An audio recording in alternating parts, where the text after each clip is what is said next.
सीता तू खूपच मनावर घेतलंयस. अगं असं नाही, पण आता ठरलंय ना, मग काही गोष्टी वेळेत झालेल्याच बऱ्या असतात. आणि तोच वेळ वाया जाऊ नये म्हणून मी गुरुजींना बोलवलंय. पण सॉरी मावशी, तुझी जरा जास्तच गडबड झाली असेल ना. अगं गडबड कसली, फक्त नेहाची पत्रिका घेऊनच तर यायचं होतं मला.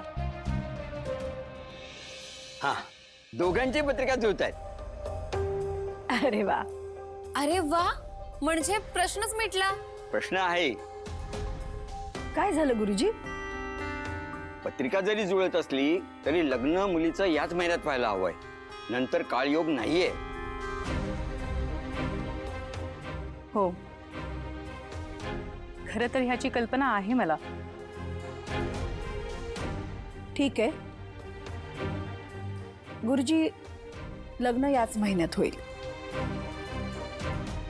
वा, येऊ मी. दक्षिणा. हा, गुरुजी, दक्षिणा.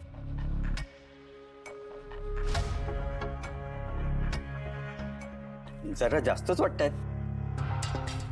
माझ्या भावाच्या आनंदापेक्षा महत्वाचं मला काहीही नाहीये. वा, बर, येऊ मी. हो या. आणि मुहूर्ताच्या तारखा कळवा. हो हो, तारखा काढतो मी आणि सांगतो तुम्हाला. येतो. नमस्कार.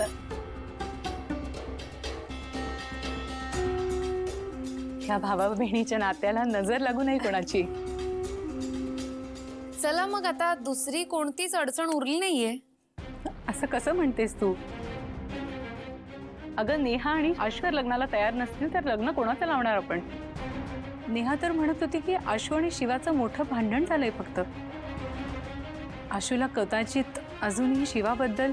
नाही नाही मावशी, मला नाही वाटत आता आशू आणि शिवामध्ये काही नातं उरलंय. आणि असं असतं तर आशूने सह्या केल्या असते का डिवोर्स पेपर्सवर? शिवाय नेहा आणि आशू दिवसभर एकत्र असतात, त्यांच्यात खूप चांगली मैत्री आहे. अगं तेच तर, नेहा म्हणते की त्यांच्यात फक्त चांगली मैत्री आहे, प्रेम नाहीये. सुजाता,